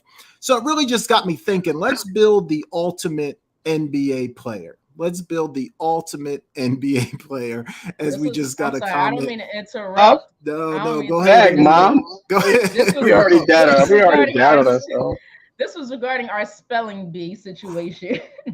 And then she came back and said everybody needs to repeat 5th grade. Mom came strong with that one. But Mom, Mom, not to call you out here, but I'm looking at the chat. You did misspell Cinnamon in the chat. There you go. No hate there, yeah. Mom. But she did spell Piscataway. She hit Piscataway. Right? She hit Piscataway, yeah. But she misspelled Cinnamon there. But anyway, all right, y'all. So let's build the ultimate NBA player. I'm going to give you a category, and you're going to tell me which player. I was going to have you do them all, but I think it might be better if we just kind of go round robin and just we each give ours for each category. So first category is shooting, K-Walk. If you're building the ultimate NBA player, who are you going to have as your shooter? Yeah, I just think you'd be a fool not to go with this guy. And if you guys don't have him on your list, I got to question you guys your basketball knowledge. But it's got to go to Steph Curry. We got to go. I'm going to go Steph Curry. I can't speak for you guys. Steph Curry. Britt, who you got? No doubt, Steph Curry. Like that, I didn't have to think twice about that one. I'm gonna go. I'm gonna go a different way here, just to be different. K-Walk, I have Steph on my list. I really do. It better at least on be my Reggie list. Miller. You shouldn't have had anybody else, Joe. Jay. But just since both of you guys said Steph, never mind. I'm gonna stick with Steph. Yeah, exactly. I know. I'm not even gonna do it. All right, let's go. Was it our faces? Let's reality. It's reality. Passing, Britt. Who you got, Britt? Who you got as your passer? I had a couple people here. This was a lot tougher than John Stockton, great passer, but he kind of irritates me. I don't know why. He just irritates me a little bit. So I went with the newer school guy, but he's retired, newer than John Stockton. I went with the other one. I went with Steve Nash. I love his passing game. All right, K-Walk, who you got? Hey man, I didn't think about anybody else after this category. I went with Showtime. I went with Magic Johnson, man. I just think that what he did with that Laker, that Showtime team, and just Magic, no looks. Yeah, I mean the bounce passes, the no looks behind the back, all that good stuff. So I went with Showtime, Magic Johnson. Yeah, I went with Magic too here. Like he's the original to me. He was the guy that made passing fun, at least for me. I'm sure there may have been some guys before him. So I went. You had some of those back in your day too, Jay. I tried. All right, footwork, K-Walk. Who you got? Footwork. You know what, Jay? This was an easy one for me. Actually, I went with two guys, but I went with the one guy that I thought that has the best footwork of all time, and I went with the Dream, Hakeem the Dream Olajuwon. I think someone at 7'1" was his ability to spin, turn, the way he did it, the things he did to Shaq. So I went with the Dream, Hakeem Olajuwon. I have two guys down here. I had the Dream. I also have Kobe. I'm gonna go Kobe just to be different. So I'm gonna take Kobe for footwork. Britt. Okay. I was thinking about the Dream. I also thought about Kobe. I said, you know what? Let me be beyond crazy, out of this world different, and let me think fundamentals. Fundamentals is the way to go with basketball a lot of times. Although those guys are more exciting. So yes, I went with Mr. Fundamental himself. The one That's and a only good call. Duncan. I like that one. That's a heck of a call. Quickness, Britt. Quickness. This one was tough. Did you have handles out there? I did not put handles on there. I should have, but I didn't. I mean, you can add it later if you want. This one was tough. I wasn't sure whether to go new school, old school. I got to put my guy on there somehow, some way. Come on now. I'm sorry, guys. So I went with Allen Iverson. At the time, he was one of the quickest in the league at his position or in any position, really. So I went with Allen Iverson with quickness. Okay, Walt? Yeah, I did the same thing, Brett. I went with AI, with the quickness. I mean, that crossover and what he was able to do at his size. I mean, he was quicker than a hiccup, man. So yeah, definitely AI. I have AI on my list. I had a second one just in case. So I'm going to go D Rose here just to be different. Because healthy Derrick Rose, he was a hard guy to stay in front of. So I'm going to go Derrick Rose here. All right, speed, which is obviously different from quickness. Okay, well, who you got for speed? Yeah, according to Coach Riley, some guys were blessed with speed, some guys were blessed with quickness. I happen to be blessed with both. At least I was back in the day. Obviously, so that's per Coach Riley. But I went with speed. I went with LeBron James. I think LeBron James is one of the fastest guys, on defense with the ball and without the ball as well. So I think LeBron at his size, I definitely went with him. He was the first and only person that I thought of as soon as I saw this category. I went with Jason Kidd, man, because I feel like when he first came into the league, there was nobody that could get the ball from end to end as quick as Jason Kidd could. He was a bullet, man, pushing the ball up the floor. So I went with J Kidd here. Britt, who you got? See, I've kind of put speed in the same category, although it is different than quickness, but I did put in the same category as speed. And I could go with AI with that too, but you know what? I'm gonna give some new guys some credit. Some new. You said we could go any era, right? Yeah. I'm gonna give some young guys some credit. Let me see. I got to think because now I got to change it up a little bit. Speed. Well, you got SGA, right? He's pretty speedy. You know what? I'll stick with my team. I don't know if I should stick with my team. But that's the only one I can Always. think of right now. So I'm gonna go with Tyrese Maxey. Yeah, He got some speed from end to yeah, end. So yeah, for Tyrese sure. Maxey. All right, let's go rebounds. Rebounds, Britt. Who would you have for your rebounder? So many people out there in the world. So many people. I could have went with today Jokic. I could have went with there's so many people. But I was torn between two to me, the original OGs, two of the GOATs. Um, I might be crazy, but I don't know which one. Yep, you know what? I went with Wilt Chamberlain. So I had to go with Wilt. Yeah, I went with Wilt as well. I had some other names on my list, but then I looked. I think Wilt is leading. He's got the most in history, if I'm not mistaken. So I said, let me just go with the guy that's got the most. I went with Wilt. K-Walk, what about you? Yeah, I went a different way here, man. I mean, Will obviously was on my list. Bill Russell was on my list as well. I just think Mhm. those guys played in a different era, especially Will. He was playing with all five, six guys, so it wasn't too hard for him, too hard for him to rebound. But I went with the guy that, he was kind of undersized from a height standpoint, and he just got it done, and he led the league in rebounding for quite some time. And that's the worm, Dennis Rodman. So I went with Dennis Rodman. Yeah, he's on my list as well. All right, defense. Who you got? Who's that defender that you would go to, K-Walk? Wow, this was a tough one, man. But we talked about this guy for ad nauseum or nauseous to make me nauseous to go back to the old spelling bee word. But that's what man Scottie Pippen, man. I'm still showing you love, brother. I'm still showing you love. I went with Pip, and the reason why I went with Pip, man, because he can guard 1 through 5.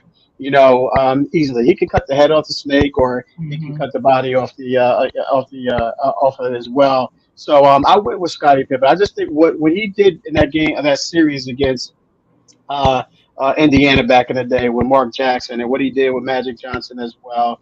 And that guy right there, he's on my list. You're gonna stay on my list, Pip.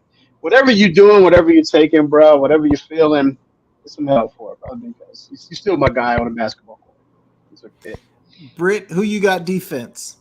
Well, actually, I had Scottie Pippen also, but I guess I'll switch it up a little bit. I'll go with the glove, Gary Payton, I like that one. Defensive Can't Player of the argue with that. Year. I think he was multiple time Defensive Player of the Year, wasn't he? He wasn't just one time, right? I think so. So I he think will this is all lock you defensive down. team. Oh, defensive team, okay. But he would lock you down, get up in your face and your personal space, which I do not understand why defenders don't do that now. My other option was Jokic too, but I decided to go old school with this one. I'm just playing K Walk. What I said was Britt breaking up. Did she break up again? I only I said was like, that because I only I thought said my that because feet was breaking up again. I only said that because people say he's a top defender in this league. And I'm like, what the heck are y'all watching? But okay. But no, I had to go with Gary Payton, the glove. Yeah, I went a little different route here. I went with a guy. I went with MJ. I know he was great offensively, but I really think because he was so good offensively, people overlooked just how great he was on the defensive end of the floor. Obviously, he won Defensive Player of the Year once. I think he probably could have won it a few more times Yeah. as well. So I went with MJ for my defense. All right, let's go to scoring, Britt. Just a flat out scorer. You need a bucket. Who you going to? So my goal in this was not to choose anybody more than once. So scoring, I had to go with the one and only Michael Jordan. Like, come on. Like, if I'm gonna choose him for anything, it's going to be for scoring. So that's what I chose him for. I chose him for my scoring as well. K-Walk. Yeah, man. I went with MJ as well, man. I mean, you can't. I mean, any of these categories, I could have easily went down the list and said it could have been one, with the exception of rebounding, of course. But yeah, I went with MJ here. Yeah. I mean, he still to this day is the all-time career average leader in 30.1 points a game, and that's everybody. I mean, he's still that guy. So MJ is my scoring guy. Yeah, no question about that. All right, last one, leadership. Just somebody to lead the team, lead the locker room. Who's going to be that great leader for you, K-Walk? All right, I wouldn't be an MJ fan if I didn't put MJ at least twice on this category, and I could have easily put him in the last three categories. But since Pip is so Mr. like you called him, Mr. Ralph Trash Man, so sensitive, I put Pip there, to calm him down a little bit. But I still got to go to MJ with MJ here, the leadership. I just think maybe he may not have been a great teammate, but sometimes leadership, you don't like your leader, but you understand what they're doing. You don't like, some of the things that, Coach Riley did, Coach Paterno did for you, Jay. Some of my coaches that I play with, you may not have liked it, but it ultimately got the job done. So with that being said, I will MJ here as far as leadership. Yeah, man, can't argue it. Different type of leader for sure. Yes, Ruffled right. a lot Exactly. of feathers. You may not like it, but he got it done. Can't argue with the results. I went with Magic here, man. Obviously Okay. leads a completely different way than Jordan, right? The smile, making everybody feel good. So I went with Magic here as my leader. Britt, what about you? Okay. I had a couple people here too, but I had to put my other basketball icon, Allen Iverson, as you know, is my first, and these are the guys I really grew up on, and this is my second. He's the mentee to his mentor and Michael Jordan, so Kobe Bryant. Come on now. Yeah. I had to put Kobe Bryant there. And Jimmy Butler was a close second for me. Jimmy Butler was a close second. It's hard to go wrong with any of Well, these guys. LeBron was up there for me in leadership as well, so I had LeBron up there as well. That's interesting. Did LeBron get? I don't remember hearing his name. Did he land on anybody's list? I mean, I know I gave he him was speed. probably in the running. Oh yeah, Speed. speed. I gave him speed. Oh, K-Walk gave him speed. Okay. Oh, Jay, He's we not gotta on my do list at all. handles. You gotta Okay. do handles now. Okay, where would you go handles wise, Britt? Who would you go? I gotta go first. Yeah, I'm gonna start with you. You act like you got somebody off the top of your head. You give one twice. You had somebody ready to No. go. I know, right? Well, I'm just saying. I mean, it's crucial part to the game of It basketball, is. right? It is. No Right? question about That's it. like saying, greatest player quarterback in NFL history, and we're not talking about throwing the football or accuracy. All right, so multiple people. I thought about Oscar Robinson here. I thought about Allen Iverson, but I said I only want to go each player one time, choose each player one time. So as annoying as he may be, and as complicated he may be, I had to go with Kyrie Irving. Kyrie Irving's handles is second to no one. I agree with you 100%. I would go Kyrie as well. And like you said, Britt, there were some guys before him, obviously, that maybe I'm overlooking. But from what I've seen recently, Kyrie he's got the ball on a string. So I'm going Kyrie. Okay, well. Yeah, man, I'm going to go a little different, man. I didn't have a list because this wasn't obviously one of which ones, so I didn't do too much homework. But the first person that I think about, the first player I should say, that I think about is White Chocolate, man. I think one of the things, and people know who that is, Jason Williams. What he did with that ball was phenomenal. I mean, throwing passes off his elbow, just thinking of things. I mean, just where he was with that ball, man. And you talked about, how ball on the string, Jay. I think no one did it better. I mean, you could go back in the day, Pistol Pete Maravich. You can brought up Oscar Robinson, AI as well. Kyrie. But I'm gonna go with White Chocolate, Jason Williams. Yeah, that's a heck of a call. All right, good stuff, guys. I think all three of our lists, we'd have a pretty darn good player with the guys that we came up. Okay, Walt, man, let's go to your one ticket. This is always a fun segment where you present us with some tough decisions to make, man. So let's jump over to K-Walk's one ticket. Yeah, this is one right here, ladies and gentlemen. This is a little fictional, so I just want to get these guys' thoughts and opinions. If this were to happen, which way would you go on this? All right, the first one we got Shaq with the Orlando Magic versus Joker and the Denver Nuggets in the Game 7 NBA Finals. 2, we brought up Jerry Rice. We got Jerry Rice versus Deion Sanders. This is all in their prime, obviously, ladies and gentlemen. All in their prime. So we got Jerry Rice versus with the 49ers. And we got Deion Sanders. I'll put him on the Ravens because he did play with the Ravens, but he's in his prime. Keep that in mind. And Britt, Joe Montana is the quarterback. I know you're going to ask who's the quarterback. So Sanders played with the Ravens. Jerry Rice and Deion Sanders. Yeah, Sanders was with the Ravens. He's going to play with the Ravens because they have to be in the Super Bowl. And the only way that can happen is if he plays with the Ravens. Number 3, we got Serena versus Venus in the U.S. Open. Ooh. And last, we got Cheryl Miller and Candace Parker in the national championship. And Cheryl Miller played at USC, University of Southern California, for those who don't know. And Candace Parker played for Tennessee. And it's in the national championship. If you guys need me to repeat that, let me know. I got it. All right. I had to type it. All right. So while you're doing that, Brett, I'll start with you on this one, Jay.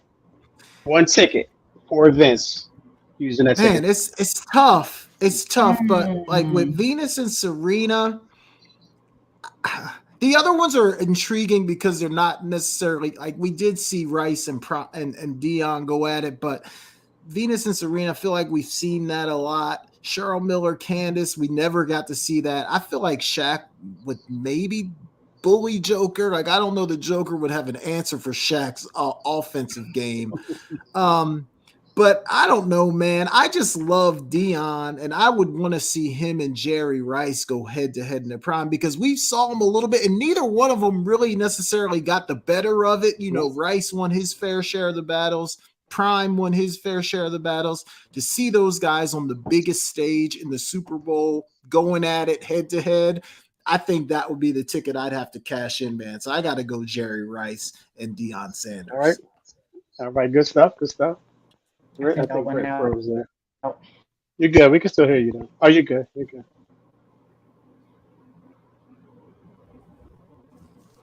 We can still hear you. Did we lose her? Yeah. We'll wait for okay. Brett. But while we're doing that, I'll give mine. Okay. Jay, I went with Jerry Rice as well, man, because and Deion Sanders.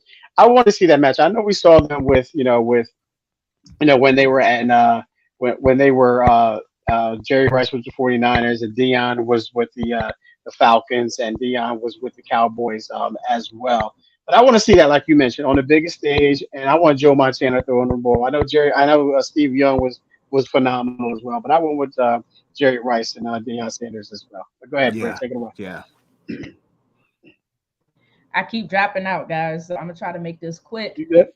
I feel like Jerry Rice, 49ers, like you said, we keep seeing that, or we didn't keep seeing that, but we've seen Serena versus Venus. We've seen that a bunch of times. The other two intrigue me a lot. Cheryl Miller, Candace Parker, two of the best at their position. And same thing with Shaq and Joker. I don't know. I just felt like that Shaq and Joker. I kind of feel like I know the results of that one. As talented as Joker is, a prime Shaq who could defend, he's aggressive. I just feel like Shaq will just dominate the Joker. Joker is physical, but he's not the most physical guy because he plays not the most physical guy. And you could be way more physical than him in that, especially in the post. And I think Shaq would be able to defend him a little bit on the perimeter because he doesn't move that fast.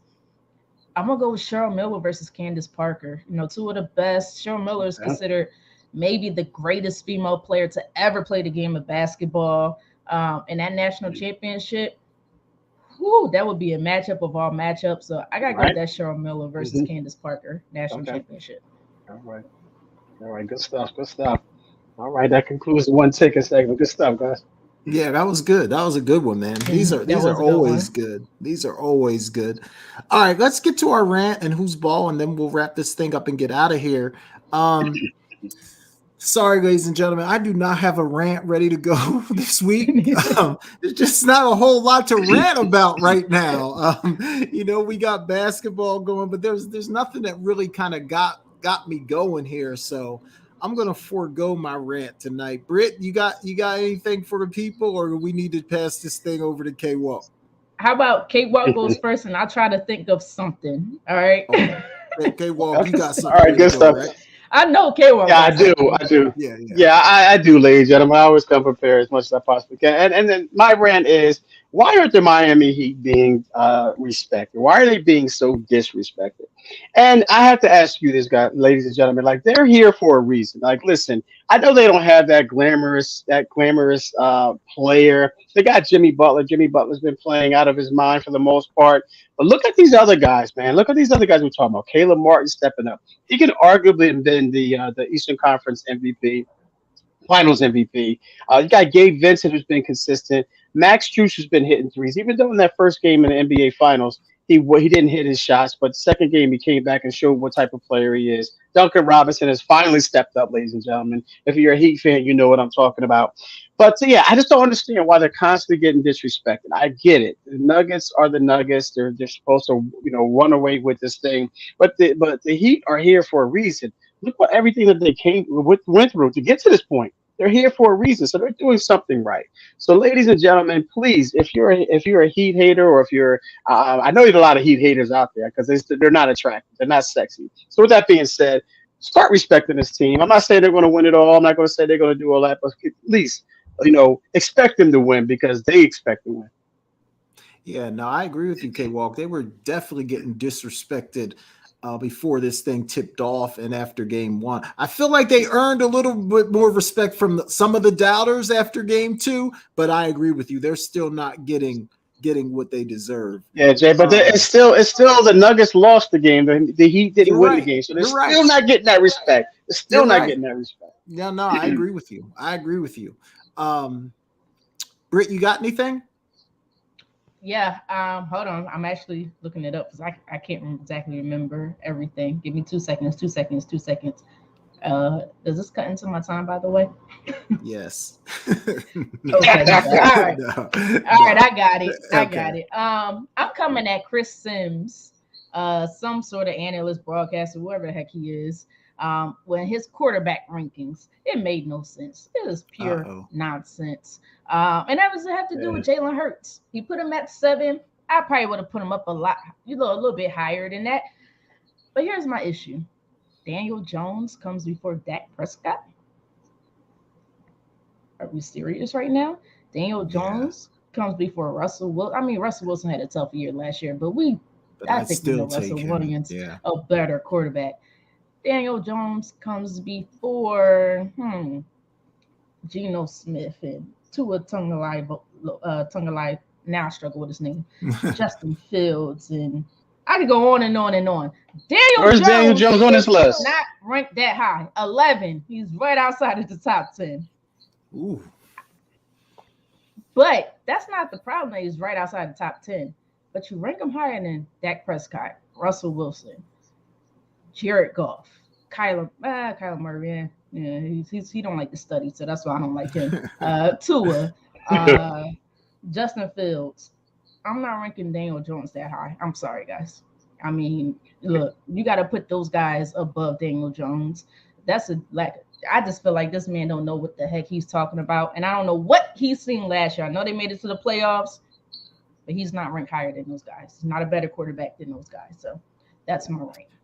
I would agree with that 100%. Sounds like some serious bias going on in that list for sure. All right, let's go to who's balling, man. Every week we want to shout out a player, a team, a coach, someone that's been getting it done, that's just been balling. K-Walk, man, I'll start with you this week. Who you got? Who's balling? Yeah, Britt, you're not going to like me for this, and I don't like myself for this one either, Britt. But the other day, the Chicago Sky came back from a 19-point deficit to beat the New York Liberty, led by Kylie Cooper with 27 points and 7 rebounds. Marina Marbury has 17 points. So, those ladies, I was watching that game from first tip to the last buzzer, man. I was watching that game because, as you said, we mentioned a couple of weeks ago, that, even though I'm a Mercury guy, I like what the Liberty doing. I'm sitting there watching this, and Britt, I didn't say anything, and I said I was watching the game. This is good. It's a good one. But Britt, that will hurt me. But the Chicago Sky, man, they came out and they did their thing, coming back 19 down to do what they did and ultimately win by 4. They were absolutely balling.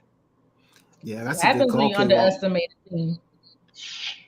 Yeah, once you said that, I was flipping back and forth, but I tuned in to watch the end of that one. That was a good one for sure.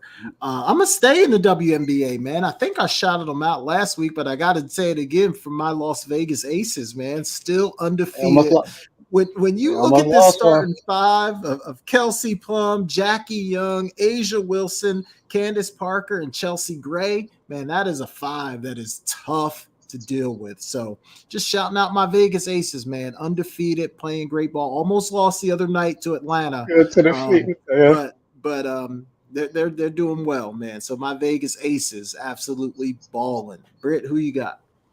Guess I got to change mine because I had Asia Wilson up there as my ball. You could shout her out again. Nope, I don't want the same as anybody. Let me think at the top of my head. Okay, how about this? Since my Philadelphia Phillies just like to start off seasons playing horrible. Yesterday, I had to give a shout out to Trey Turner. He finally said it's time for me to play like I'm supposed to play and hit 2 home runs yesterday. And I think the 8-3 victory over, I don't even remember the team. It doesn't even matter. Phillies won yesterday. Hopefully this starts something positive. We'll see. All right, good stuff. I'm sorry, he was balling. There we go. I forgot that part. All right, y'all. Good stuff. That was a lot of fun. Too bad we can't do that spelling bee more often, man. That made my night tonight. That was fun. It's your segment, Jay. At least I'll be taught how to spell it. All right, before we get out of here, I can't even cheat because I'm on camera. So I can't even cheat. I know, right? I know they can see us looking down, typing. Yo, that's why this is the best place to do it. All right, Britt, before we get out of here, let the people know where they can find you. If there's anything you're looking forward to, go for it. Well, you can find me in the overseas. Oh, I'm sorry, that's I'm not talking about actual locations. My apologies. Okay, talking about social media. Okay, you can find me on Facebook. I'm sorry, not Facebook. Look, I'm throwing myself off. Twitter, TikTok, and Instagram at Britne Monique. It's at the bottom of my screen. I'm looking forward to. I don't know what I'm looking forward to, guys. Oh, basketball. Of course, it's the NBA Finals. I'm starting to fall out of love with NBA basketball. And this happened way before the finals. Happened like mid-season. But I will be watching WNBA as long as I can catch it on TV. I'm trying to watch more baseball. It's a little rough. And then NFL training camp is about a month and some change away. So that's what I'm looking forward to. We're almost back. Back. Football is almost back. You guys can find me at Jason Talks Sports. Same thing, TikTok, Twitter, and Instagram at Jason Talks Sports. Yeah, there's some good WNBA games tonight. I'm going to definitely check out a couple of those. And then I can't wait for Game 3 tomorrow. That's going to be a huge game. So definitely looking forward to that. Okay, well. Yeah, man. Where you can catch me at is at Kevin Walker 142 on Twitter, KevinWalker.142 on Instagram, Facebook. Where you can catch me tomorrow night is Sports Talk with K Walk and E Scott on Never Had It So Good Sports Radio. Got a really good one for you guys tomorrow night, ladies and gentlemen. We got our K Walk and E Scott KSJ. So joining us, man. We got a good one tomorrow night, man. We got a good letter came in, so we're gonna give some love advice, ladies and gentlemen. We talk more than sports, so it's gonna be a good one. It's gonna be a really good one, ladies and gentlemen. So tune into that for sure. We've got some good guests coming on as well. Also, want to obviously tomorrow night, my Heat versus the Nuggets. Heart thumping right here, so go Heat. Also want to check out the French Open, man. I got this coming down to the quarterfinals, so doubles and singles as well, men's and women. So looking forward to that. I've been so dialed into this, ladies and gentlemen. I didn't realize how much of a tennis fan I was until the French Open came through. But and baseball as well. So with that being said. I hope you guys have a good weekend. I got one more thing to say. I'm sorry, guys. Nobody's looking forward to that slap competition. I can't even watch those. It is just every time I see that pop up, I just flip right past it. I'm like, what is this? I said, I guess who should be. I would think a way for them to really make that grow, and he got in a good practice last year. Will Smith. I mean, I think he'll be great as part of that competition. And John Morant. I think John Morant should be in there. John Morant too. Yeah, just to get slapped. Like he can't slap anyone. He can only get slapped. Yeah, John Morant gets slapped. Will Smith will do the slapping. Oh, there you go. Will Smith. How about this? How about this one? How about this one? Since Pip came out with that remark that he said about Jordan, how about Pip versus John Morant? How about that? Yeah. Right, Both need to be slapped. Or they should let MJ come on there and slap Pip. Well, MJ trying to stay clean. You know, he's staying quiet. So why don't he allow Will to do his dirty work? He could slap both of them for all of us. or his son Marcus. Marcus, that's a good one. Oh man, yeah, that's all right. Sorry, Jay. I know you got to end the show. No, it's all good. It's all good. All right, ladies and gentlemen, thank you for watching. We appreciate it. Hit that like button, hit that subscribe button, share it with your friends. We're trying to grow this thing as best we can. And we'll be back here live next Tuesday at 7 o'clock. So for Britne Jones and Kevin Walker, I'm Jason Collins, and we'll see you next time. You're inside Never Had It So Good Sports Radio with Princess Cooper, Tim Moore, David the Duck Riley, Jason Collins, Shoshana Cook, Britne Jones, Travis McGee, Eric Scott, and Kevin Walker. We make it easy to talk sports.